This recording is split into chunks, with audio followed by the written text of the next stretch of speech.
Assalamualaikum warahmatullahi wabarakatuh.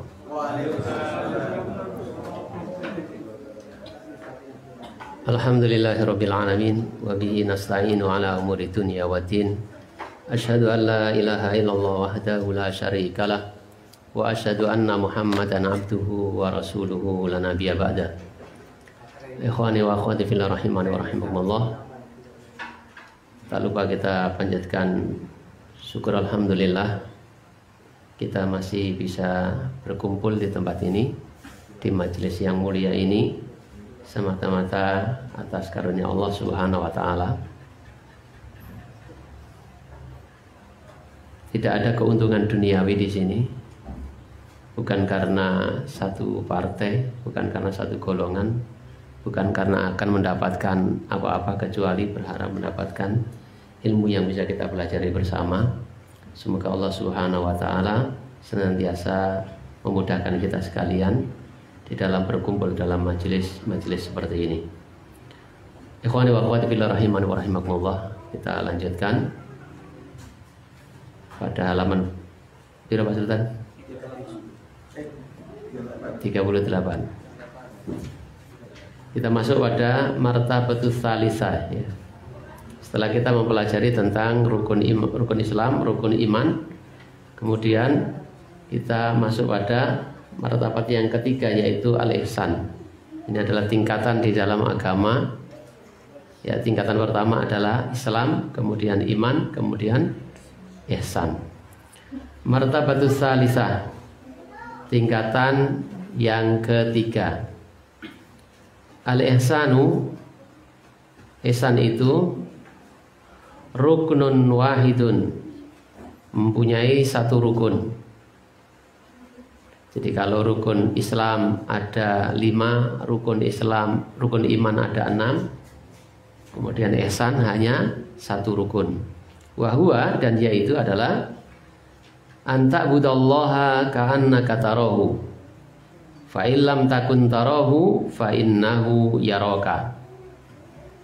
Jadi ihsan itu yaitu anta'budallah, engkau beribadah kepada Allah ka'annaka, seakan-akan kamu tarahu, melihatnya, melihat Allah. Fa illam takun tarahu, maka jika kamu tidak melihat Allah, fa innahu yaraka, maka sesungguhnya Allah itu melihatmu. Saya ulangi, al-ihsan itu pengertiannya adalah engkau beribadah kepada Allah seakan-akan engkau melihat Allah. Namun jika kita tidak bisa melihat Allah, karena memang kita tidak bisa melihat Allah di dunia ini, maka ketahuilah bahwasanya sesungguhnya Allah itu melihat kita. Ini adalah makna al-ihsan atau menjadi rukun ihsan. Jadi kalau tidak merasa dilihat Allah, itu belum sampai pada tingkatan ihsan. Mengaca pada pengertian ibadah seperti yang kita pelajari, yang mana menjadi tujuan kita hidup di dunia ini, yaitu beribadah kepada Allah, sebagaimana yang Allah Subhanahu wa taala firmankan, wa ma khalaqtul jinna wal insa illa liya'budun, dan tidaklah aku ciptakan jin dan manusia kecuali untuk beribadah kepadaku. Lalu kita telah mengetahui bahwasanya makna ibadah itu adalah sebagaimana didefinisikan oleh para ulama, ismun jami'un. Ibadah itu adalah suatu nama yang mencakup lima yuhibbuhullahu wa yardahu, mencakup apa saja yang dicintai oleh Allah dan diridhoi oleh Allah, minal aqwali wal af'al, dari perbuatan dan juga dari ucapan dan juga perbuatan, adz-dzahir wal batina, yang nampak ataupun yang tidak nampak. Berarti dengan pengertian ini, maka diperintahkan kepada kita sekalian beribadah meliputi seluruh waktu yang kita miliki. Tidak ada waktu kecuali untuk beribadah kepada Allah. Tidak ada waktu mulai bangun tidur sampai tidur lagi, bahkan tidur kita, bagaimana supaya tidur kita itu nilainya ibadah, dicintai oleh Allah Subhanahu wa taala. Tidak lain dengan mengikuti tuntunan yang disyariatkan oleh Allah Subhanahu wa taala. Allah suka jika kita mengikuti tuntunan itu, dan tidak ada dari perilaku kita ini kecuali disyariatkan, ada syariatnya. Bangun tidur ada syariatnya.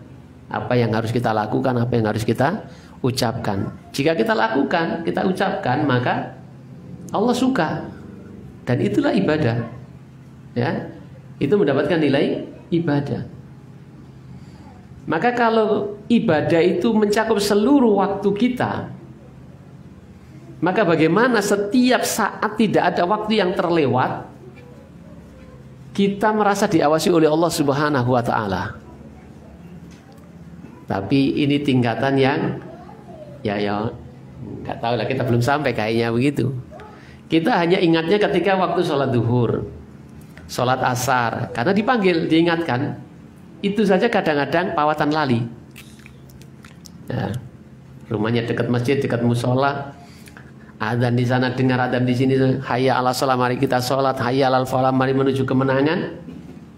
Tapi kita lupa aja, gitu. Ya kita lupa aja.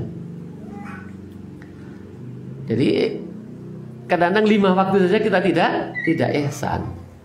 Belum lagi ketika kita sudah sholat, gitu. Hati kita kemana-mana, tidak merasa diawasi oleh Allah Subhanahu wa taala.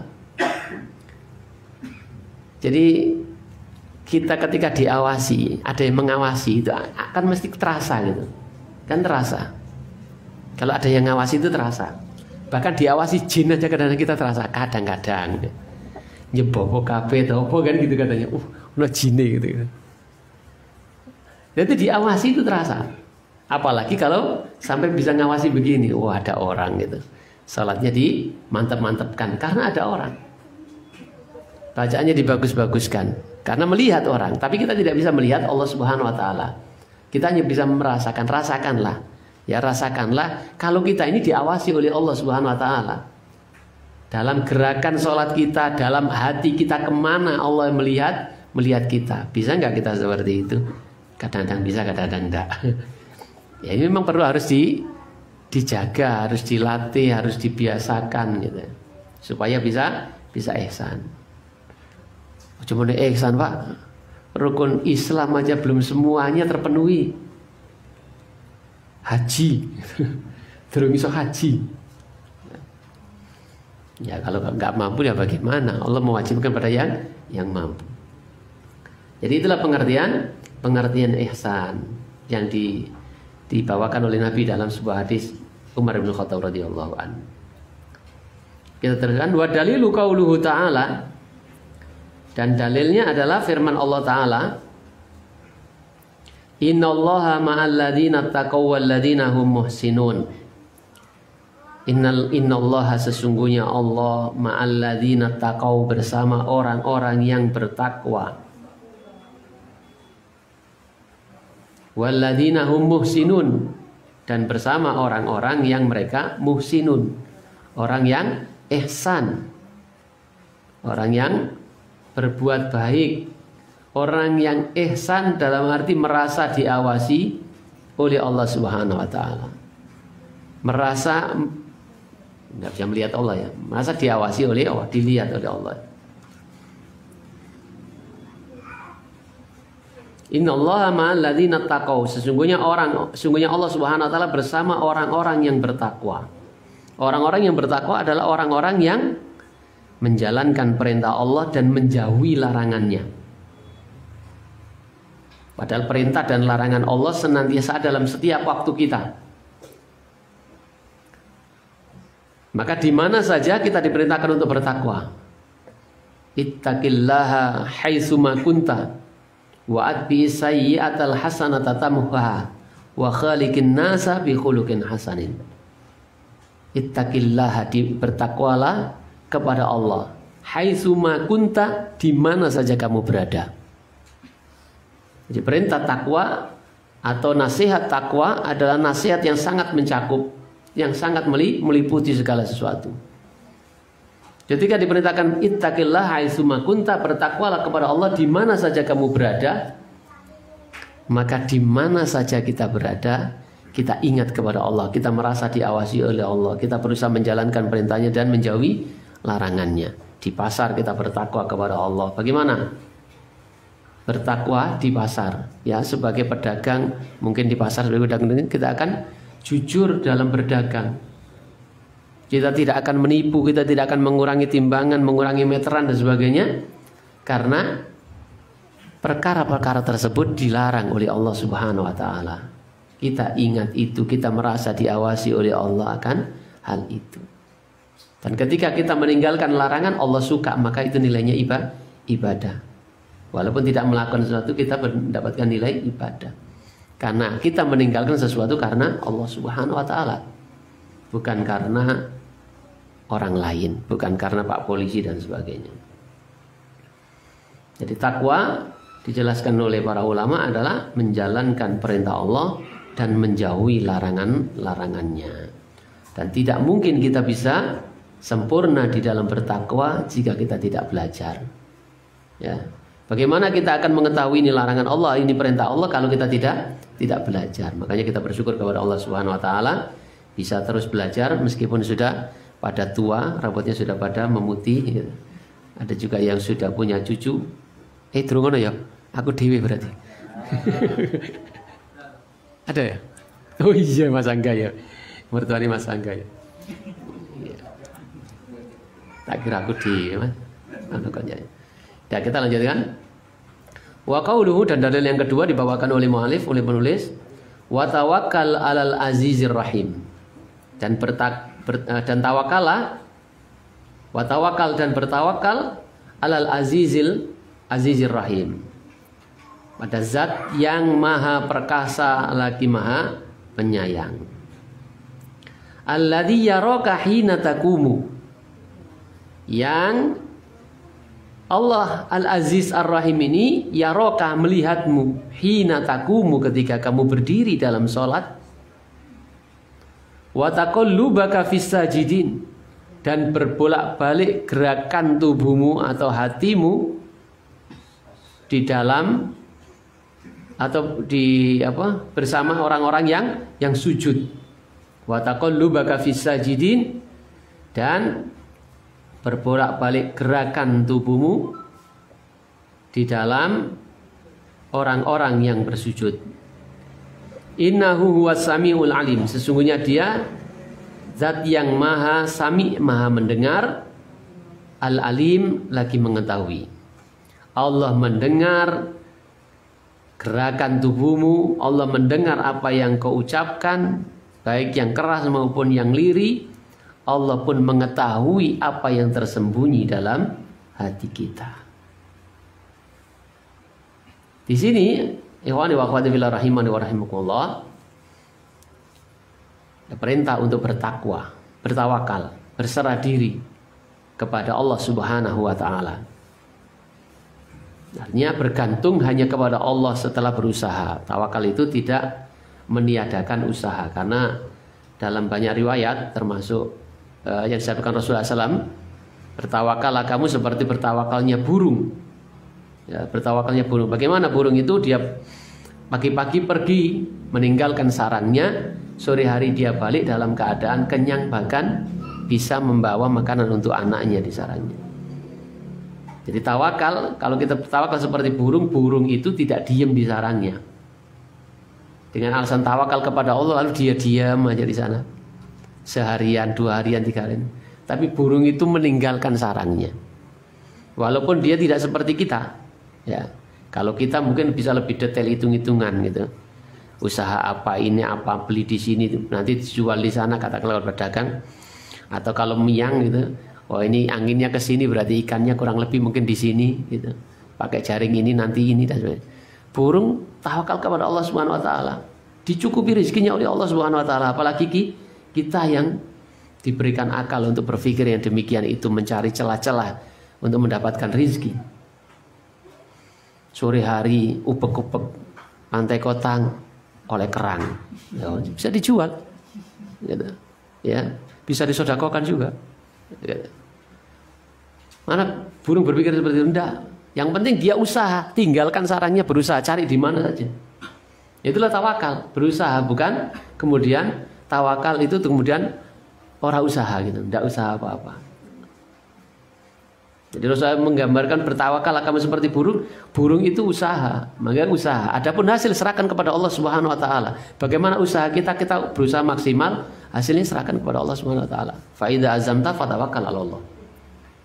Jika kamu sudah berazam, berkomitmen, sudah berusaha sungguh-sungguh, maka serahkanlah urusannya kepada Allah. Kemudian Allah Subhanahu wa taala katakan alladzi yaraka hina taqumu. Setelah merintahkan bertawakal kepada Allah, kepada Al-Aziz, zat yang maha gagah perkasa, lagi maha penyayang. Alladzi yaraka hina taqumu. Yang melihatmu ketika kamu berdiri. Wa taqallubaka fis sajidin. Dan melihatmu ketika berbolak-balik anggota tubuhmu di antara orang-orang yang sujud.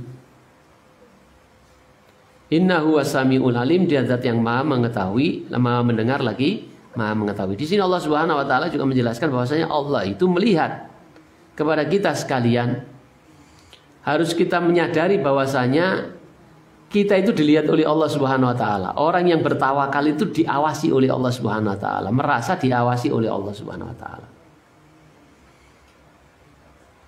Jadi itu ihsan gitu ya. Jadi itu ihsan. Ini makanya dipakai dalil sebagai dalil ihsan.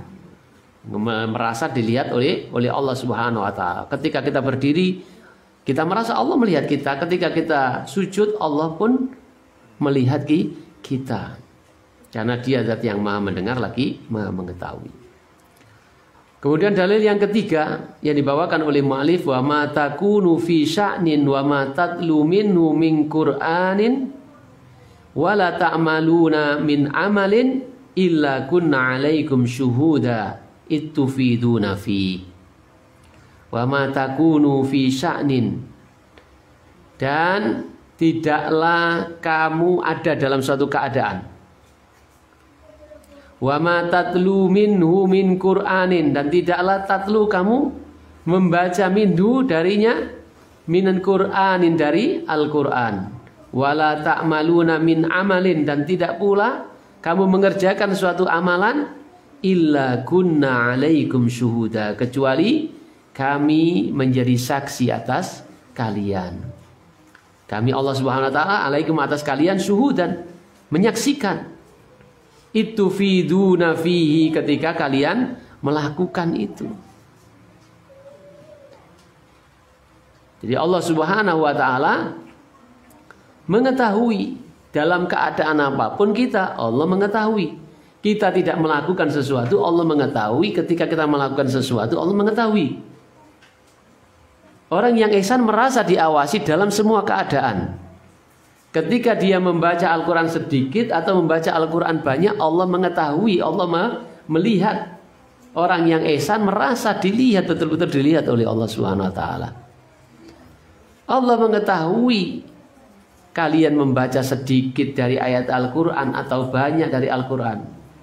Jadi Allah Subhanahu wa taala dalam ayat ini, dan tidaklah kamu Muhammad ada dalam suatu keadaan, dan tidak pula kamu Muhammad membaca sedikit dari Al-Quran, dan tidak pula kalian manusia melakukan suatu amalan kecuali kami Allah Subhanahu wa taala atas apa yang kalian lakukan ataupun tinggalkan itu syuhud, dan menyaksikan, melihat. Dan semestinya orang ihsan itu merasa diawasi, merasa diketahui, merasa disaksikan oleh Allah Subhanahu wa taala. Itu fiduna fihi, ketika mereka melakukan amalan tersebut. Jadi ini dalil-dalil yang dibawakan untuk menunjukkan bahwasanya ihsan itu demikian. Jadi ikhwani wa akhwati fillah rahimani wa rahimakumullah, ihsan ini adalah tingkatan yang paling tinggi di dalam tingkatan agama, dan dia hanya mempunyai satu rukun ini, yaitu anta budallaha ka'annaka tarahu fa illam takun tarahu fa innahu yaraka. Engkau beribadah kepada Allah seakan-akan engkau melihat Allah.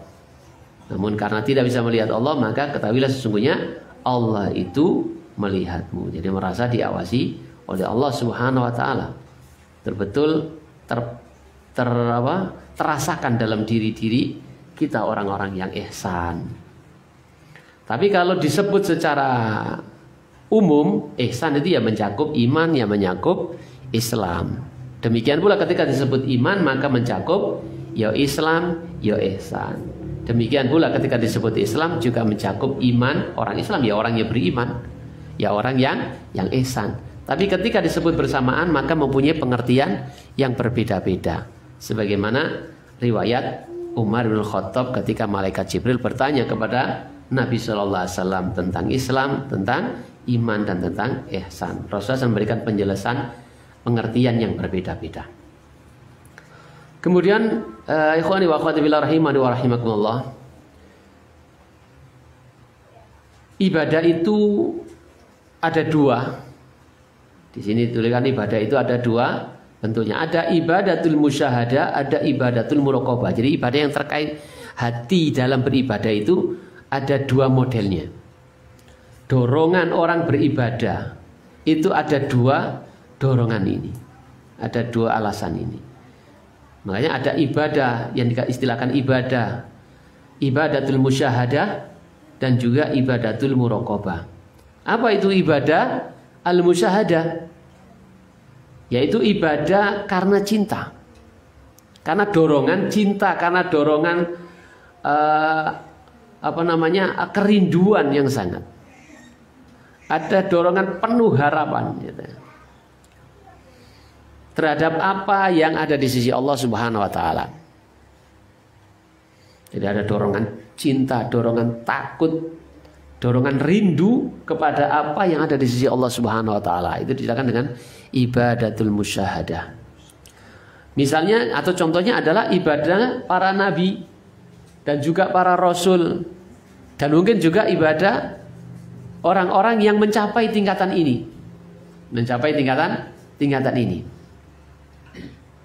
Jadi mungkin saja bukan rasul, bukan nabi, tapi bisa mencapai tingkatan seperti ini. Ibadah lebih dominan didorong bukan karena mengharapkan surga, bukan karena berlindung dari neraka, bukan karena pahala, tapi karena memang dia rindu untuk melakukannya. Ya dia cinta untuk melakukannya. Seperti Nabi SAW ketika ditanya oleh Aisyah radhiyallahu anha. Jadi Rasulullah SAW sholat tahajud itu kan seperti sesuatu yang wajib bagi beliau. Jadi tidak pernah ditinggalkan sholat tahajud itu. Sampai dalam sebuah riwayat kaki beliau sampai bengkak. Karena sholat tahajudnya Rasulullah SAW itu selain terkadang cepat, maksudnya cepat itu bacaannya pendek-pendek, juga terkadang itu pajaannya panjang. Berdirinya panjang, rukuknya panjang, sujudnya panjang, duduknya panjang. Kadang-kadang langsung sebelah selesai, kadang-kadang 2 rakaat tidur lagi, nanti bangun lagi, seperti itu. Ya bervariasi. Intinya Rasulullah SAW itu melakukan sholat tahajud, demikian itu keadaannya. Yang menjadikan heran Ibunda Aisyah radhiyallahu anha. Sampai terlontar kalimat, kenapa engkau wahai Rasulullah, bukankah Allah telah mengampuni dosamu, ya, telah memberikan jaminan kepadamu dan sebagainya. Kenapa kau sampai melakukan sholat kok sedemikian ini? Yang iman bujuni lah kira-kira ya. Nah, karena saya sama istrinya sampai bengkak kakinya seperti ini. Apa jawaban Rasulullah SAW? Afala akunu abdan syakur. Ya, afala akunu abdan syakur. Apakah apa bahasa ini? Apakah tidakkah aku pantas untuk menjadi hamba yang bersyukur? Jadi ini dorongan Rasulullah SAW beribadah karena apa? Karena bersyukur kepada Allah. Karena senang, karena rindu gitu ya. Jadi karena cinta gitu. Kemudian yang kedua adalah ibadah muraqabah. Hiya ibadatul khaufin wa harbin. Yaitu ibadah karena dorongan rasa takut. Dorongan rasa takut, rasa khawatir. Dan ini adalah tingkatan yang tidak keluar darinya seorang muslim. Artinya semua orang muslim melakukan yang demikian ini. Jadi ibadah yang hendaknya ada dalam ibadah kita itu kan ada khauf dan roja. Kita beribadah itu karena takut kepada Allah, sekaligus karena kita punya harapan kepada Allah Subhanahu wa taala. Kita berharap kepada Allah Subhanahu wa taala.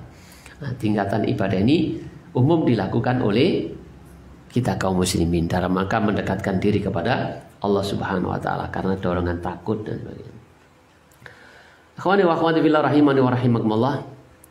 Jadi dengan pengertian atau jelasnya dengan makna tadi seperti tadi,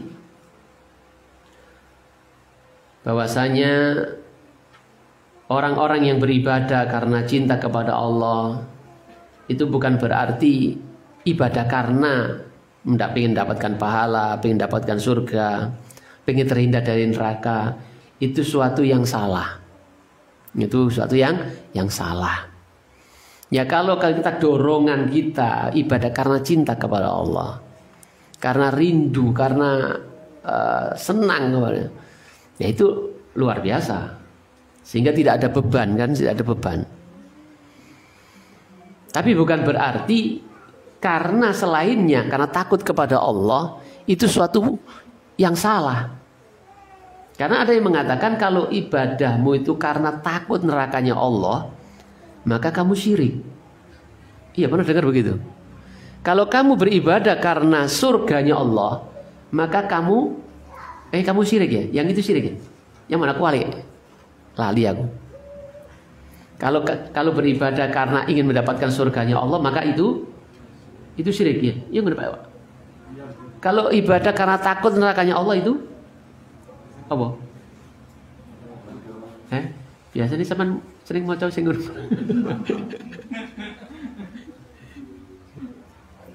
Jadi tidak seperti itu ya.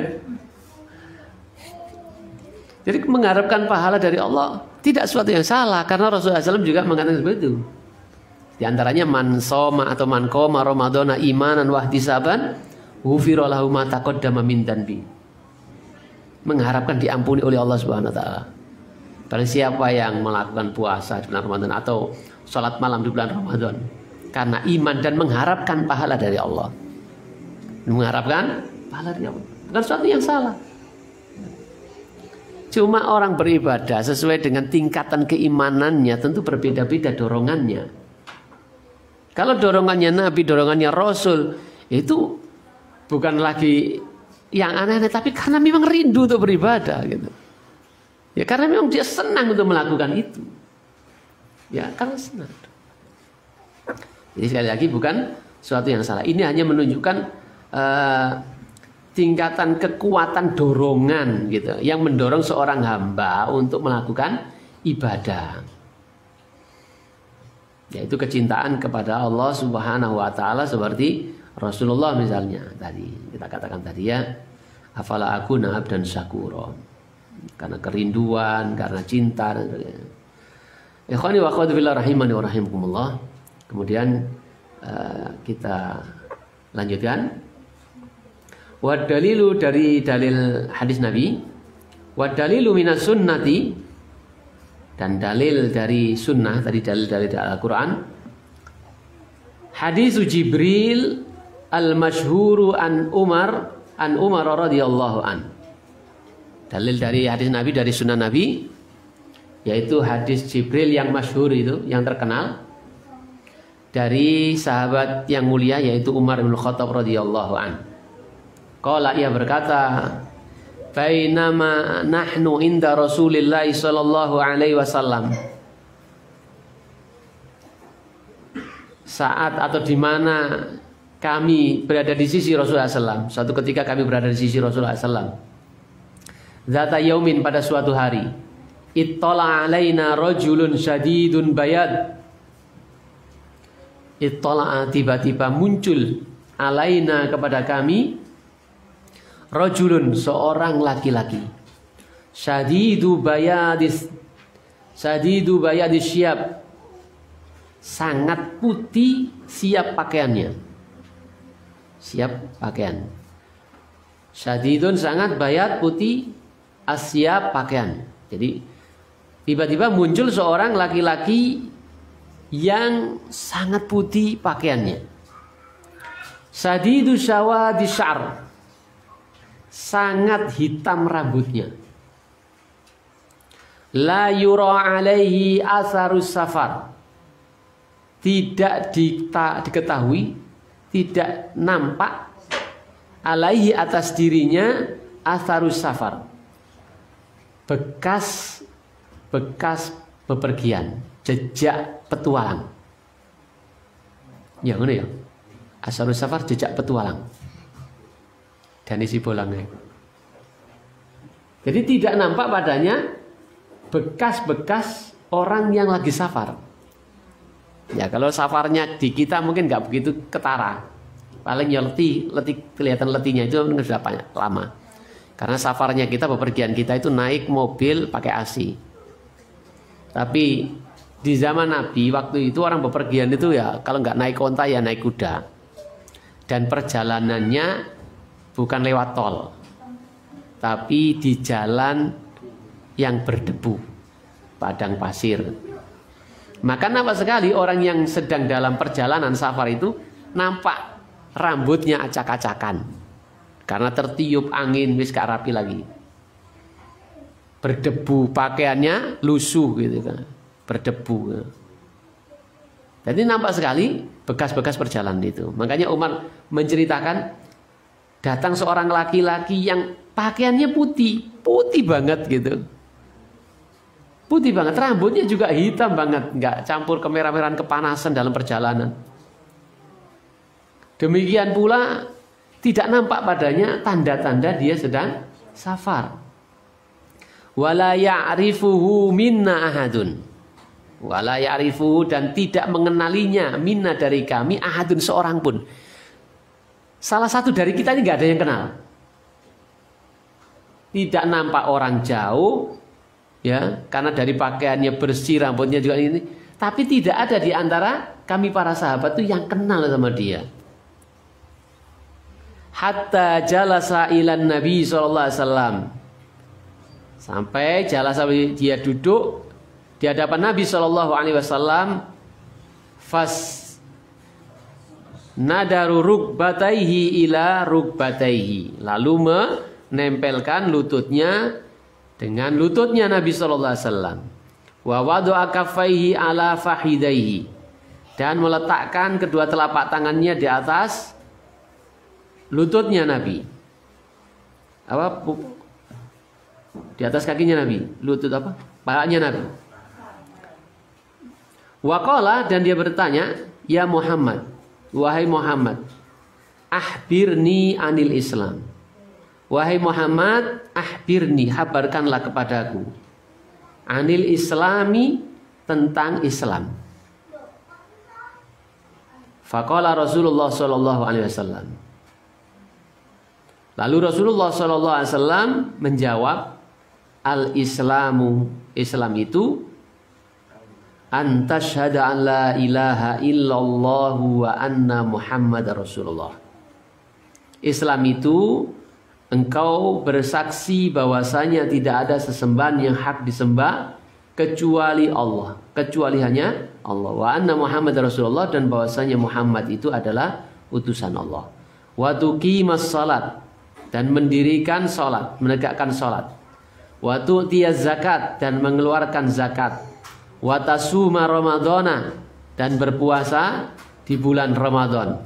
Wa tahujjal baita, dan berhaji ke Baitullah. Inistata'ta ilaihi sabila, jika kamu mempunyai kemampuan sampai ke sana, mempunyai jalan untuk sampai ke sana. Qala, dia berkata, sodaqta, engkau benar. Qala, Umar berkata, fa'ajibna lahu, kami heran kepadanya. Yas'aluhu wa yusaddiquhu, dia yang bertanya, dia pula yang membenarkannya. Dia bertanya, dia yang membenarkannya. Artinya wong iki jane ngerti apa ora to gitu. Diarani gak ngerti, apa gak diarani ngerti kok takon, gak ngerti. Ketika dijawab kok bener no kan gitu. Tambah heran juga gitu. Kemudian kata Umar, dia bertanya lagi, dia berkata, fa'ahbirni anil iman. Umar berkata, fa'ahbirni, lalu orang ini berkata, fa'ahbirni anil iman. Coba kamu jelaskan apa itu iman. Kabarkan kepadaku tentang iman. Qala Rasulullah SAW menjawab, antu'mina billahi wa malaikatihi wa kutubihi wa rusulihi wal yaumil akhiri wa tu'mina bil qadari khairihi wa syarri. Antu'mina billah, kamu beriman kepada Allah, kepada wa malaikatihi dan kepada malaikat-malaikatnya, wa kutubihi dan beriman kepada kitab-kitabnya, wa rusulihi dan beriman kepada rasul-rasulnya, wal yaumil akhir beriman kepada hari akhir, wa tu'mina bil qadari khairi wa syarri dan kamu beriman dengan takdir Allah, baik takdir yang baik maupun takdir yang buruknya. Qala sodakta, dia berkata sodakta, ente bener. Qala fa'ahbirni anil ihsan, lalu dia bertanya fa'ahbirni anil islam, dan coba kamu jelaskan kepadaku apa itu al ihsan, kabarkan kepadaku tentang ihsan. Qala dia Rasulullah SAW menjawab, anta budallaha ka'annaka tarahu fa illam takun tarahu fa innahu yaraka. Kau beribadah kepada Allah seakan-akan kau melihatnya, maka jika tidak mampu melihatnya maka sesungguhnya dia melihatmu. Qala, dia bertanya lagi, fa'ahbirni anis sa'ah, berilah tahu kepadaku tentang datangnya hari kiamat. Qala Rasulullah SAW menjawab, mal mas'ulu anha bi'a'lama minas sa'il.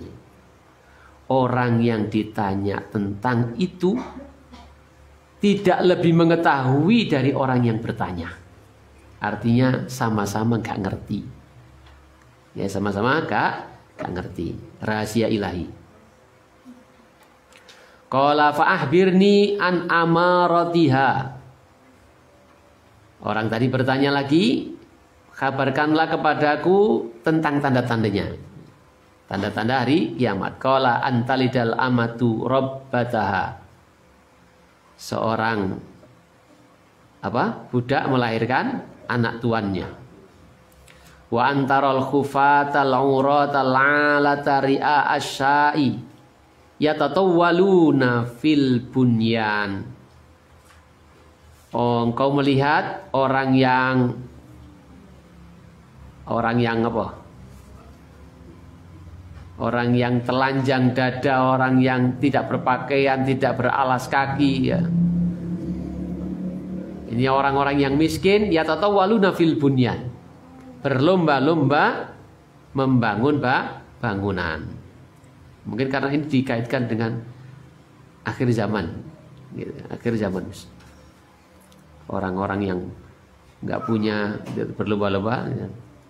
Jadi tanda-tandanya itu ketika ada budak melahirkan tuannya, kemudian tanda dari kiamat.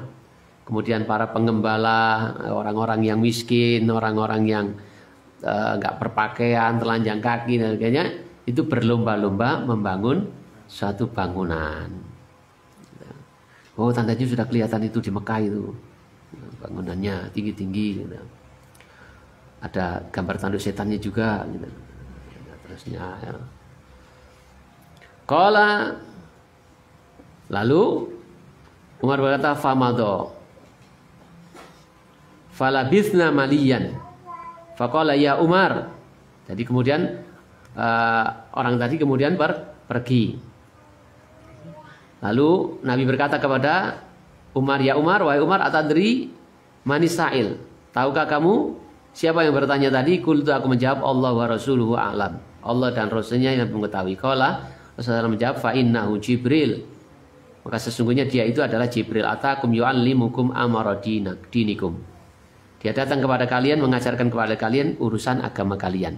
Dari sini kemudian diambil ibrah, pelajaran. Orang yang belajar itu adabnya dengan dengan mendekat gitu. Karena malaikat Jibril itu datang mendekat. Dia mengajarkan kepada kita, kepada para sahabat tentang agama. Jadi belajar agama itu harus dengan mendekat. Orang yang melempel tembok atau marah-marah gitu. Kecuali yang wedok, harus tahu. Mulai parak ya malah bahaya. Oke, sahabat. Ya wajar.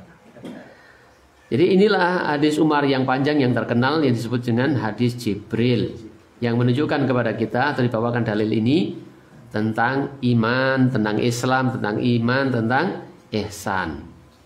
Yang mana iman itu Islam itu mempunyai 5 rukun, kemudian iman itu mempunyai 6 rukun, kemudian ihsan itu hanya punya satu rukun, yaitu anta'budallaha ka'annaka tarahu fa in lam takun tarahu fa innahu yaraka. Itu.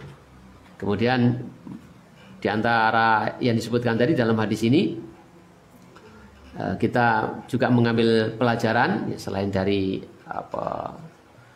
tema terkait yaitu al-ihsan.